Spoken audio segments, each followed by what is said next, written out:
딸을 가진 엄마는 너무 좋겠습니다. 딸이 있어야 됩니다.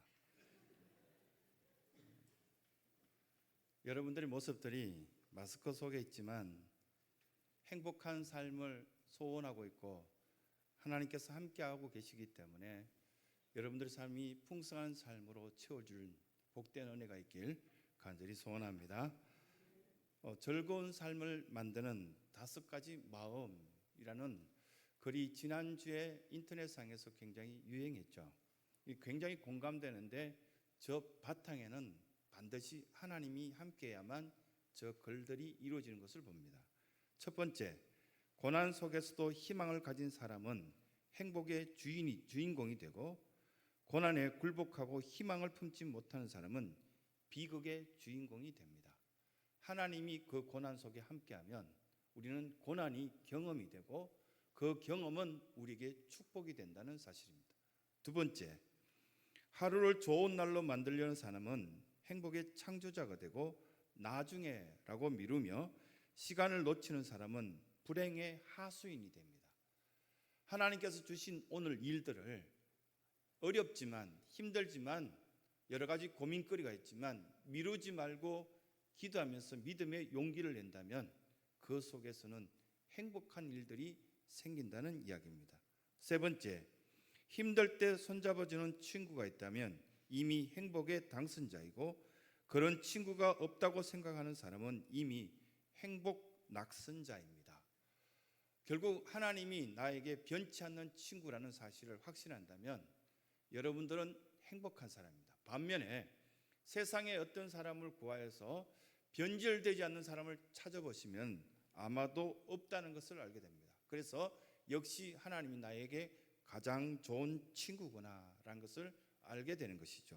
5번째, 작은 집에 살아도 잠잘 수 있어 좋다고 생각하는 사람은 행복한 사람이고 작아서 아무것도 할 수 없다고 생각하는 사람은 불행한 사람이다. 정말 멋진 말이라 생각되어집니다. 성전의 크기는 전혀 상관이 없는 것 같아요. 우리 마음이 얼마나 하나님을 바라보고 하나님에 대한 소망과 희망을 갖고 있는가, 이것이 바로 우리에게 행복한 사람으로 만들어줄 수 있는 지름길이 된다는 것을 말씀 가운데 교훈하고 계십니다.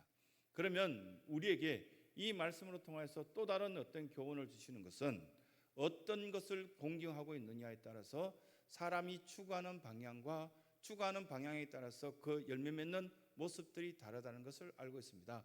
모든 사람들은 추구하는 것이 있고 바라는 것이 있고 그것들에 대해서 공경하는 것들이 있습니다. 일반적으로 이 성전 안에 있는 사람들은 반드시 2가지 공경하는 것이 있습니다. 하나님 공경과 사람, 부모의 공경입니다. 이 2가지가 없는 것은 크리스찬이 아니라고 성경은 그렇게 이야기하고 있죠. 공경하다라는 제가 가지고 있는 성경책에 보면은 조그만한 글씨로 히브리어로 써져 있습니다. 목회자들이 볼 수 있게끔 그렇게 만들어진 성경인데 히브리어로 이렇게 공경, 카바드. 여러분 에베드라는 어떤 이야기는 단어를 많이 들어보셨을 건데 카바드라는 단어는 무겁다라는 뜻을 갖고 있습니다. 하나님을 공경하는 데 있어서 무거운 마음이 꼭 필요합니다. 그래서 잠언서 1장 9절의 말씀에 보면 여호와를 경외하는 것은 지식의 근본이거든 미련한 자는 지혜와 훈계를 멸시하느니라. 그러고 난 뒤에 어리석은 자는 이렇게 설명되고 있는 것을 보게 되죠. 결국은 하나님을 공경한다는 것은 무겁다. 하나님의 그 사랑은 얼마나 무거운지 우리가 청량할 수가 없다. 그 사랑은 너무너무 커서 우리가 생각하는 그 이상이고 그 넓이와 크기는 청량할 수 없다라는 것이 성경이 우리에게 가르쳐주는 메시지인 겁니다. 반면에 또 사람들의 어떤 여러 가지 사랑 중에 가장 큰 사랑이 있다면 부모님의 사랑이죠. 그 엄마의 사랑이 얼마나 무거운지를 우리는 잘 알고 있습니다. 생각만 해도 너무너무 큰 사랑이기 때문에 갚을 수도 없고 그 무게는 청량하기 힘든 사랑이다, 그렇게 표현합니다. 사도행전 10장 34절에 보면 베드로가 이방인들에게 가서 세례도 베푸고 또 하나님의 사랑을 전하려고 할 때 유대인들은 그것을 거부합니다. 고넬료 집에 가려고 할 때 그것들을 시기하고 질투할 때 베드로는 이렇게 말합니다. 하나님은 유대인만 사랑하는 것이 아니라 하나님을 경외하고 의로운 일을 행하는 그 모두를 사랑하시고 받아주신다. 그런 어떤 고백을 하고 고넬료 가정에 가서 온 가족들을 세례를 베푸고 하나님의 사람으로 세워가는 그런 일들을 합니다. 그러면서 얼마나 하나님의 그 사랑이 무게가 있고 우리가 공경해야 될 만한 그런 사랑인가 보여주는 것이 베드로의 한 모습이었습니다. 공경은 마음에서 시작됩니다. 많은 사람들이 보면은 공경을 물질로 찾고 다른 어떤 방식으로 찾지만 공경은 마음에서 시작되죠. 많은 사람들을 보면은 그런 외형적인 어떤 공경을 찾다 보니 물질의 어떤 힘든 그런 일들 때문에 오히려 지치고 힘들어지고 하고 싶지 않은 마음이 생깁니다. 어느 시대나 공경하는 사람들이 사랑받고 인정받았던 것 여러분 잘 알고 계십니다. 예화책이나 어떤 동화책이나 보면은 이웃들을 향하여서 제대로 된 마음 가진 사람 사랑받지 않습니까? 그런데 부모님께 공경받는 사람은 어느 나라를 불구하고 모든 사람들이 인정받고 크게 사랑받은 것을 볼 수 있습니다. 그것을 공경이라 볼 수 있습니다. 그러면 하나님에 대한 어떤 공경한 사람들은 어떻게 하실까? 하나님 책임져 주시죠. 영원한 그 생명을 책임져 주시고 그 발걸음을 책임져 주시고 가족을 책임져 주시었고 또 주 예수를 믿으라 그리하면 너와 내 집이 구원을 얻으리라. 이게 멋진 이야기인데 실제 너무 많이 들어서 하찮은 것처럼 생각되었지만 코로나 사태와 여러 가지 어떤 질병 그뿐만 아니라 경제적인 문제 이러한 것들 상황 속에서도 주 예수를 믿으라 그리하면 너 지켜줄게 이 말씀 아닙니까? 그 구원이라는 어떤 단어 속에 수많은 어떤 말씀들을 보게 되는데 레위기서 19장 32절을 보면 이런 말씀이 있습니다. 너는 센 머리 앞에 일어서고 노인의 얼굴을 공경하며 내 하나님을 경외하라. 머리가 하얀 사람 앞에서는 벌떡 일어서라 그 말씀이거든요. 그리고 또 여러 가지 주름진 얼굴을 펴기 위해서 애쓸 것이 아니라 하나님께서 주름진 얼굴을 자식 키우기 위해서 여러 가지 사회생활을 하다 보니 어려웠던 그 얼굴 속에 이제 노인으로 얼굴이 자리 잡았을 때 부끄러워하지 말라. 그건 자랑스러운 것이다 라고 레위기서 19장에 그렇게 말씀하신 것을 우리는 듣고 있습니다. 세상에 완전한 사람은 없죠. 당대 여인이라고 말했던 노아까지도 보면은 실수하고 실패하고 좌절하는 일들이 있었습니다. 포도농사를 너무 잘해서 노아는 포도주를 담궜고 포도주 담근 것을 이렇게 먹다 보니 취했습니다. 취하여서 온몸을 벌거벗었습니다.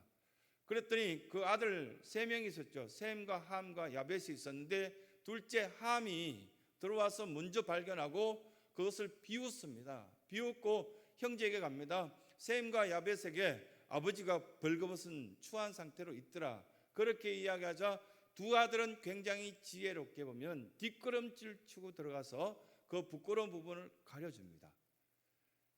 그것들로 인하여서 셈과 야벳은 큰 축복을 받습니다. 누구나가 다 부끄러운 부분이 있는데 베드로 전후서에서 보면은 사람들에게 그 부끄러운 부분을 가려주는 그 사랑을 가진 사람이 큰 그릇이다 라고 말씀하신 것들 듣게 되는 것이죠. 노아뿐입니까? 아브라함도 큰 실수를 하죠. 위기 상황이 처하자 자기 아내를 누이라고 속이고 이게 자기 아내를 왕이 데려가도 가만히 보고 있는 어처구니 없는 행동을 합니다. 그런데 꿈에 그 데리고 간 아브라함의 아내를 데리고 갔던 그 왕이 깜짝 놀란 꿈을 꾸죠. 어떻게 나를 속였냐, 큰일 날 뻔했다라고 돌려줍니다. 그 아내를 돌려받았을 때 노아의 표정은 어땠을까? 뭐 이런 생각들을 해보면 그렇게 믿음 좋다고 자랑스러운 아브라함도 이렇게 실수도 하고 좌절할 일들이 생깁니다. 그런데 이들의 모습들을 이게 종합하여서 한 사람이 그 모습들을 드러내는데 다윗입니다. 다윗은 그렇게 충성스럽고 전쟁터에서 다윗을 위해서 목숨 걸고 싸웠던 우리아의 아내를 나쁜 짓을 하죠. 여러분 이런 사람이 인간입니까? 어떻게 이런 사람이 성군이라 이름을 칭함을 받습니까? 그런데 하나님은 다윗을 사랑한다고 내 사랑하는 자라고 그렇게 이야기합니다. 왜냐하면 딱 한 단어입니다. 그는 나를 공경하기 때문에. 내 사람이라고 이야기해주고 노아도 아브라함도 다윗도 여러분도 하나님이 지켜주시니까 이렇게 보호받고 있는 거예요. 사랑받고 있는 겁니다. 하나님의 보호 속에 공경하니까 다른 것 수많은 실수 알죠. 하나님께서 얼마나 많이 범죄를 하고 입으로 범죄하고 생각으로 범죄하고 먹는 것으로 실수하고 수많이 그렇게 추악한 모습이 있다 할지라도 공경하니까 내가 너를 지켜주는 거다. 이렇게 성경을 통해서 오늘 말씀해 주는 것들을 듣게 됩니다. 크리소스톰이라고 있거든요. 이 사람은 이렇게 설교학을 배우러 신학교에서 들어가면 반드시 이분에 대해서 공부하게 되어 있습니다. 뭐 스펄전 목사님 등등 많은 위대한 사람들이 있지만 그분들이 써놓은 논거나 이런 것들을 보면 정말 탁월하다라고 생각할 정도로 뛰어납니다. 뭐 성 아우구스티누스 같은 경우에도 문장이 반복되지 않는 단어를 쓰면서도 그게 설교 문구를 잘 만든 것들을 볼 때 이분들도 정말 위대하시구나 뭐 그런 것들을 느끼게 되는데, 그 속에서 보면 이 크리소스톰의 이야기를 몇 가지 이렇게 전해져 오는 이야기들이 기록되어 있습니다. 그 가운데 보면은 이 크리소스톰이 그때 교회를 섬길 때 저와 여러분들도 기억나시는 분들이 있을 겁니다. 60년대나 70년대에 교회가 보면 마을에 여러 군데 있으면 목사님 한 분이 여러 교회를 순회하면서 교회를 지켰던 것들이 기억나기도 합니다. 제가 자랐던 교회도 보면은 가끔씩 목사님 오셔서 세례도 주고 그랬던 것이 지금도 기억나는데요. 이때 당시 그렇게 했는가 봅니다. 크리소스톰이 여러 성전을 섬기다 보니까 한 성전에 주일날 설교할 사람이 필요했는데 아무도 이렇게 보면은 훈련받고 설교를 하려고 하지 않는 거예요. 여러분들이 뭐 이렇게 해보면은 아시는데 정말 보면 괴롭고 힘든 것이 설교거든요. 근데 이 보면은 찾지 못하고 어려운 가운데 있을 때 어느 날 길을 가다가 농부를 발견하는데 그 농부가 열심히 일하는 모습을 보고 좋아 보여서 그분에게 몇 분이나 찾아갑니다. 크리소스톰이 찾아가서 좀 저 시골에 있는 저 교회를 당신이 맡아서 주일날마다 이렇게 설교를 좀 해줬으면 좋겠다. 거부하죠. 당연하죠. 못합니다. 저는 그냥 농사 짓는 것밖에 몰라요. 제가 가르쳐 드릴게요. 그렇게 해서 설득해서 교육을 시켜갑니다. 교육 받는다고 되는 게 아니거든요. 여러 번 시도를 하고 가르쳐서 결국은 주일날 설교를 하게 되는데, 크리소스톰이 부탁을 했지만 너무 걱정되니까 그 성전에서 몰래 들어가서 기둥 뒤에 숨어 있었습니다. 숨어 있었는데 이 농부인 이 설교가 하나님 말씀을 전하는데 너무 온 교회 교인들이 긴장하여서 그 말씀이 귀에 쏙쏙 들어오고 너무 좋은 거예요. 왜냐하면 하나님을 절대적으로 공경하는 말씀으로 자기에게 은혜 입은 것을 그대로 전하니까 이 온 성도들이 은혜 받는 것을 보고 예배를 마치자마자 그 위대한 크리소스톰이 그 농부에게 무릎 꿇고 자기에게 축복 기도해달라고, 안수 기도해달라고 요청을 합니다. 그 기록에 보면은 안 된다고, 어떻게 내가 당신을 안수할 수 있느냐고, 안 된다고 그렇게 이야기하자 당신만큼 하나님을 공경하는 사람 본 적이 없다고, 당신이 나에게 안수하는 것이 합당하다라는 기도를 받은 어떤 기록들이 있습니다. 그만큼 하나님은 우리에게 있어서 공경한 마음이 생기면 다른 일들이 풀려나가고 진행되어 나가고 사람들에게 덕을 끼칠 수 있다라는 말씀을 첫 번째 주시는 겁니다. 두 번째는 공경은 말로 표현되어집니다. 이 말로 표현되어지는 이 공경은 하나님은 보잘것없는 우리에게도 매번 대화하기를 원하시지 않습니까? 가끔씩 직분을 받고 난 뒤에 보면은 기도하러 나오라고 이렇게 음성이 들리지 않습니까? 가슴을 두드리기도 하시고 또 이렇게 때로는 죄책감을 느끼기도 하고 대화하고 싶어 하시는 하나님의 음성을 심령으로 들을 때가 참 많은 것을 보게 됩니다. 이사야서 1장 18절에 보면 여호와께서 말씀하시되 오라 우리가 서로 변론하자. 너희 죄가 주홍 같을지라도 눈과 같이 이어질 것이요 진홍같이 붉을지라도 양털같이 되리라. 이런 말씀을 하시면서 우리의 있던 잘못이, 우리의 문제가 심각해서 주홍같이 붉을지라도 내가 다 깨끗하게 만들어줄게. 염려하지 말고 나와 좀 대화 좀 하자. 이것이 이사야 선지자가 자기 주변에 있는 백성들에게 전하였던 하나님 말씀인 것을 보게 됩니다. 서로 대화함으로 통하여서 큰 은혜를 입었던 사람 중에 대표적인 인물이 야곱입니다. 제이콥. 이 야곱은 자기 형이 얼마나 멋있고 좋은 사람인지 잘 알고 있었습니다. 근데 매번 엄마가 음식할 때도 옆에 가서 같이 대화해주고, 엄마 나는 오늘 들판에 갔더니 이런 일이 있어서, 또 친구를 만났는데 이런 일이 있어서 조곤조곤 이야기 다 하는 그 자식이요, 여러 자식 중에 제일 예뻐 보일 때가 있습니다. 야곱은 끊임없이 부모 곁에서 대화하고 부모의 어떤 여러 가지 부족한 것들을 서로 나누고, 그래서 결국은 에스가 인간적으로 봤을 때 훨씬 더 뛰어납니다. 의리도 있고요, 사냥도 잘하고 잘생겼고요, 강건하고요, 그런데 결국은 축복은 야곱이 먼저 받았습니다. 그 가운데 보면은 부모와 함께 계속적으로 대화하는 그 공경하는 어떤 마음의 태도인 말로 표현이 된 이것으로 통하여서 큰 은혜 입은 것들을 보게 됩니다. 결국 여러분들이 존경하면은 존댓말을 쓰잖아요. 정말 존경하는 어떤 사람이 나타나면 나보다도 나이가 어린 사람이랄지라도 극존칭을 쓰고 싶어 합니다. 그것이 존경의 표현입니다. 그러면 우리는 뭘로 표현합니까? 말로 표현합니다. 근데 많은 사람들 보면은 부모님이 나에게 크신 어떤 은혜를 줬다, 부모님 때문에 난 이렇게 살 수 있었다, 그걸 알면서도 그것들 표현하지 않는데 문제가 있다고 합니다. 이번 주에 언론에서 이런 표현을 했습니다. 우리나라의 젊은이들은 부모님을 사랑하지 않는가? 아니라고.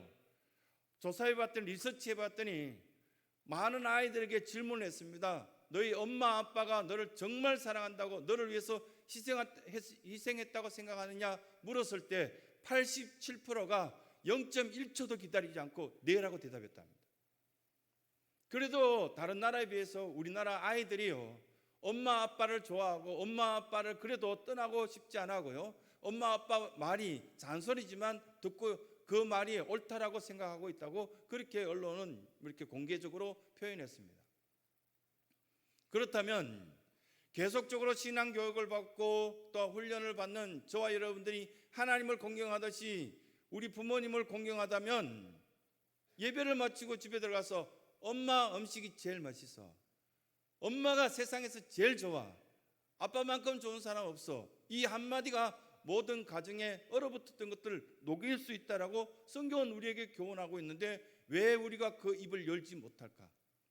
영상 3분짜리를 보시면요, 실제 원래 이렇게 그 아버지를 대상으로 표현되어졌을 때 얼마나 감동스럽고 얼마나 좋은 어떤 영향이 있었는지를 보게 됩니다.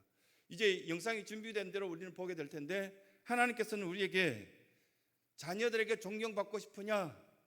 그 자녀들 앞에서 엄마 아빠 할아버지 할머니에게, 아이들 보는 할아버지 할머니에게 우리가 표현하는 연습을 하고, 이것이 바로 신앙적인 올바른 모습이라고 보여주라, 그렇게 말씀하신 것을 우리는 깨닫게 되는 것입니다.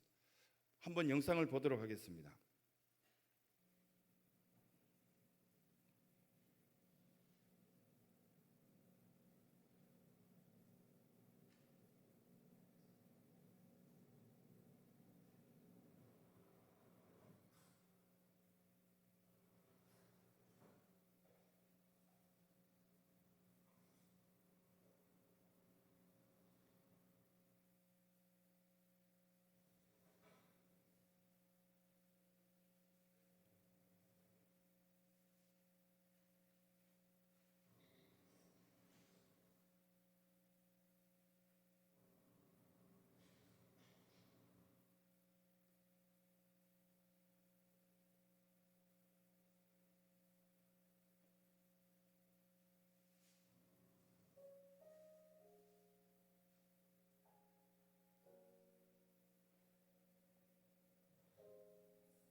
하나님을 존경하는 사람들이 사실은 이 예배실에 모였습니다.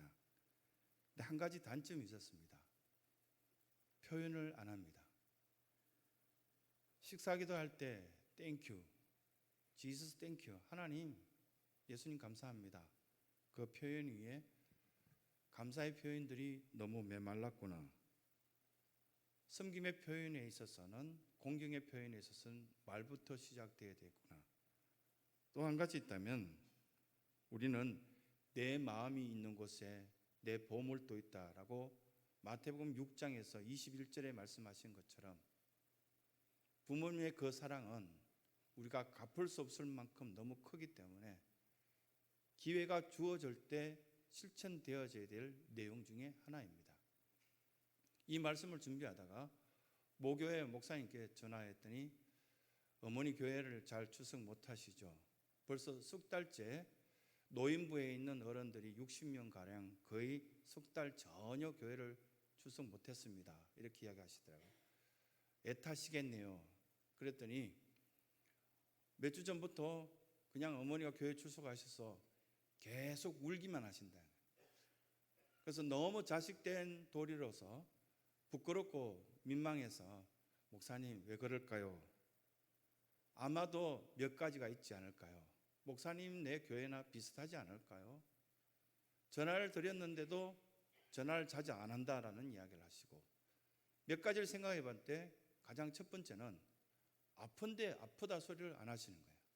자식들이 아프다는 이야기를 계속적으로 엄마로서 하면은 싫어할까 봐 아픈데도 아프다 소리를 안 하시고 또 두 번째는 외로운데 외롭다고 하루 종일 한마디 말도 못한 적도 있다고. 왜 그런가? 교회를 가야 봉사도 하고 대화도 하고 노인부에서 이야기도 할 텐데 아무 이야기를 한 적이 석 달 동안 한마디도 하지 않은 그런 날이 많다고. 그러면 손자들이 있는데 손자들에게도 말 붙이면 안 되냐? 큰 놈이 그걸 모르는지 할머니 괴롭히지 말고 말 붙이지 마 이렇게 말하더라는 거예요. 세 번째는 뭘 봤냐면은 뭔가 오후 시간이 되면 입이 궁금하고 군것질 좀 하고 싶은데 어머니는 아무것도 안 드셔 하고 아무것도 안 주더라는 거예요. 가장 슬플 때가 언제냐고 여쭤봤더니 얼마 전에 붕어빵을 사갖고 가고 자기들끼리 먹어 치우더라는 거예요. 얼마나 속상했겠냐. 하나 달라 그러지. 그랬더니 치사하게 어떻게 달라 그래. 그런데 사실은 한 번은 큰 손자가 붕어빵 들고 와서 할머니 드실래요? 그러니까 아니 됐다 너네들만 먹어라 이렇게 말하길래 얼른 갖고 가더래요. 속이 막 상하고 그거 하나 주고 가지 이런 생각이 들더라고요. 섬김과 봉사의 표현들을 할 때 하나님께서는 오늘 24절 말씀이 하는데 이 24절 말씀 속에 보면 이스라엘에서는 자식이 잘 되는 것이 즐거움이라고. 하나님이 여러 번 잘 되는 것이 가장 큰 즐거움인데 왜 자꾸만 찌그러져 사는 어떤 이야기를 하고 또 안 되는 이야기를 하고 힘든 이야기만 하냐. 이왕이면 하나님을 공경하고 부모를 공경한다면 잘 되는 나 하나님 앞에 자랑스러운 어떤 모습을 보여주고 수많은 사람들 앞에 이 믿음의 참된 모습을 보여줄 수 있는 그 모습이 공경하는 모습 그리고 또한 즐거움 있는 인생의 한 모습이 아니겠냐라고 말씀하시는 겁니다. 오늘 이 예배를 드리면서 물론 어버이 주일이 지나서 어쩔 수 없는 이 주일을 지키면서 우리가 다시금 하나님 공경과 부모 공경에 대해서 한번 생각하시고 사람답게 사는 믿음답게 사는 어떤 그 한 모습이 있다면 진실된 공경이 우리 삶 가운데 나타날 수 있는 복된 은혜가 있길 간절히 소원합니다.